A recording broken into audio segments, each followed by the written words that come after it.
Good morning. आज हम आप लोगों को इतिहास में हिस्ट्री का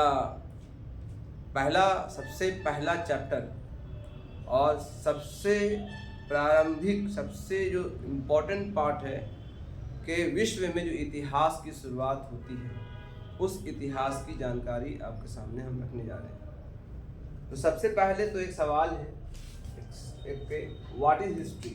हिस्ट्री क्या है? तो अगर हिस्ट्री के बारे में अगर हम जानना चाहेंगे तो इतिहास जो है मानव जीवन की वह कहानी है जिसका लिखित विवरण मिलता है। वो तिथिवार लिखा गया हो, क्रमवार लिखा गया हो, डेट वाइज लिखा गया हो, उसी को इतिहास कहते हैं। लेकिन इतिहास पढ़ने से पहले यह हमको जानना होगा कि सबसे पहले जो पृथ्वी बनी, पूरा ब्रह्मांड बना, तो पूरे ब्रह्मांड का निर्माण कब हुआ? तो सबसे पहले ब्रह्मांड का निर्माण हुआ था 13 लाख साल पहले, है ना। 1300 करोड़ साल, 1300 करोड़ साल पहले, 1300 करोड़ साल पहले जो है इतिहास का निर्माण। यानी आज से 13 अरब साल पहले इतिहास का निर्माण। इस काल को हम लोग सुपरनोवा काल कहते हैं, सुपरनोवा एज, है ना, सुपरनोवा एज कहते हैं, सुपरनोवा काल। इस काल में आपके जो है स्टार का निर्माण हुआ, यानी तारों का निर्माण हुआ।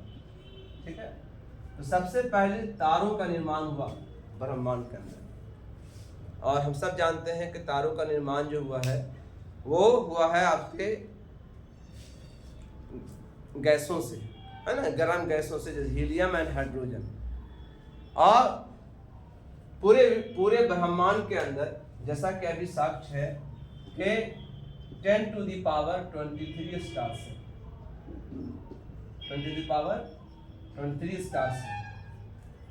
और 10 टू द पावर 12 गैलेक्सीज हैं।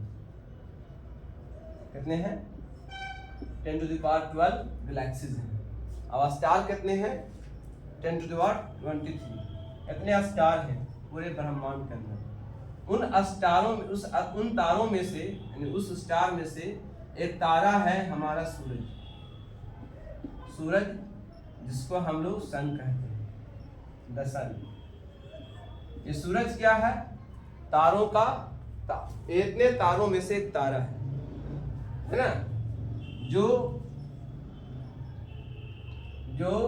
मिल्की वे, जो हमारा गैलेक्सी है उसका हिस्सा है।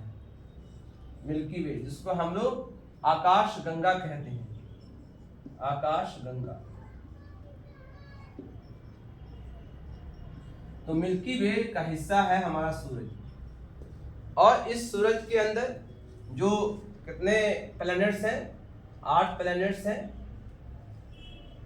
ठीक है।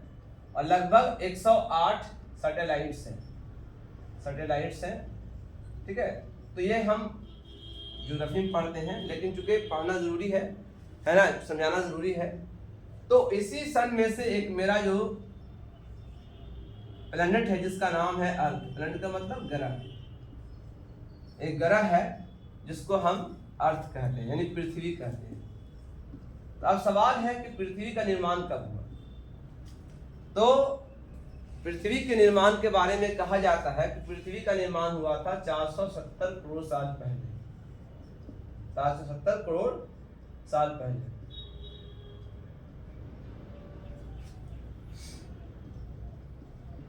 करोड़ साल पहले इसका जन्म हुआ था, जो सूरज के टूटने से हुआ था। सूरज में विस्फोट हुआ था, जिसको हम लोग बिग बैंग कहते हैं, big bang theory, big bang विस्फोट, ठीक है। और जो विस्फोट से जो है अर्थ का निर्माण हुआ, जो बहुत गर्म है। सूरज की जो गर्मी है ना, अंदरूनी गर्मी जो है 1 लाख डिग्री है, 1 लाख डिग्री। और बाहरी गर्मी जो है 60,000 डिग्री टेम्परेचर है, 60,000 डिग्री सेंटीग्रेड टेम्परेचर। तो सूरज की अंदरूनी गर्मी अब सोचिए कितना गर्म होगा। उसका पार्ट अर्थ था, टूट के जब अलग हुआ तो बहुत गर्म था। इसको ठंडा होने में और टूटने के बाद पृथ्वी सन के चारों तरफ परिक्रमा करता रहा, है ना, सर्कुलेशन करता रहा। परिक्रमा करने के दौरान, है ना, वो ठंडा भी होता रहा।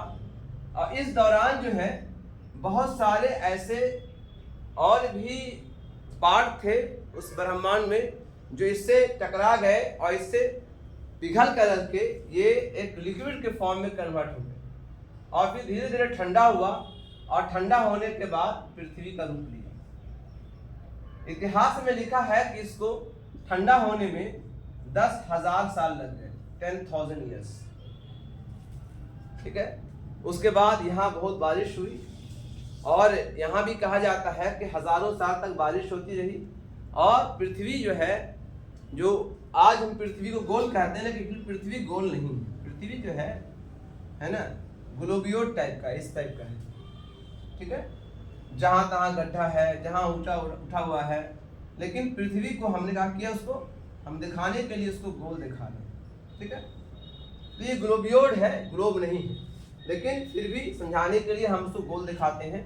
तो जहाँ तहाँ गड्ढा था इसमें पानी भर गया, जिसको आज हम समुद्र कहते हैं, जिसको हम समुद्र कहते हैं। तो हजारों साल तक ये पानी में डूबा रहा। उसके बाद धीरे धीरे पानी सूखना शुरू हुआ और उसमें कुछ जो ऊंचे पार्ट थे, जो पृथ्वी का हिस्सा, स्थलीय हिस्सा बन गया और जो पानी का हिस्सा था वो समुद्र रह गया।